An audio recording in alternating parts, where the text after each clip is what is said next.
RBoS Action Group, which represents the largest group of shareholders, said it had filed claims by Friday and would lodge more next week. The claims could be for at least £1.2 billion. And that adds to claims from three other groups that total more than £2.5 billion on behalf of big financial institutions and thousands of small investors in the first American-style class action set to hit English courts. And Thursday marked the 6-year anniversary of when the shares RBS sold in its emergency rights issue began trading and could be the cut-off point under English law after which damages claims are no longer be accepted.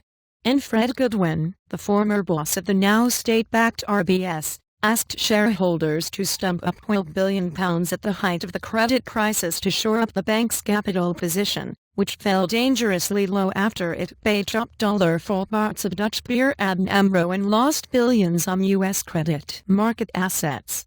And Under Goodwin, dubbed Fred the Shred, RBS staged a meteoric rise to global prominence, expanding so aggressively into wholesale banking that its near failure at the height of the credit crisis threatened to fell the UK financial system.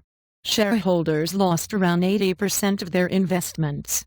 And this is a novel and unique case. There has never been anything quite like it in the English courts before, said Clive Zeitman, a partner at law firm Stewart's Law, which is representing 313 UK and international institutional clients including local authorities, pension funds and asset managers.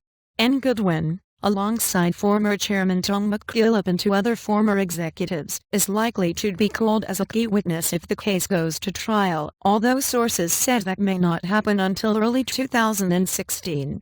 RBS rejects allegations its former directors misled investors or acted illegally.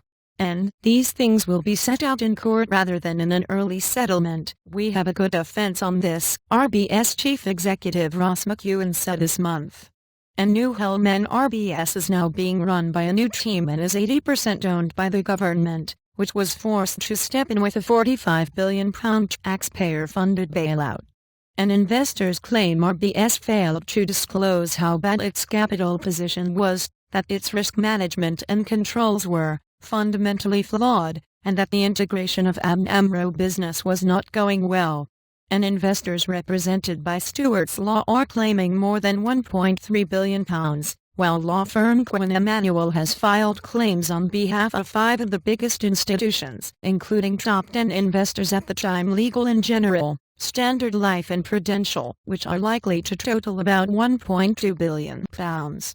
And the main uncertainty about the size of claims RBS faces is from the RBoS Action Group.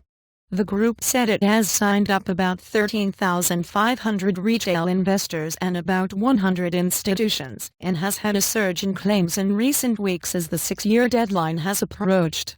And it had filed claims by Friday on behalf of investors who bought 695 million shares in the rights issue, a spokesman for the group said. How claims are calculated is complex, but that would indicate claims of about £1.2 billion. And the group will submit more claims next week, so the number will rise, the spokesman said, but he declined to estimate by how much. Almost all of the claims so far were on behalf of institutions, he said. And a fourth group represented by law firm Leon K represents 4,200 retail investors with claims worth £22 million. And a London court hearing around early July will set out the roadmap for the rest of the case, including timing of a trial. And $1 equals 0.5954 British pounds, and editing by Eric Billing.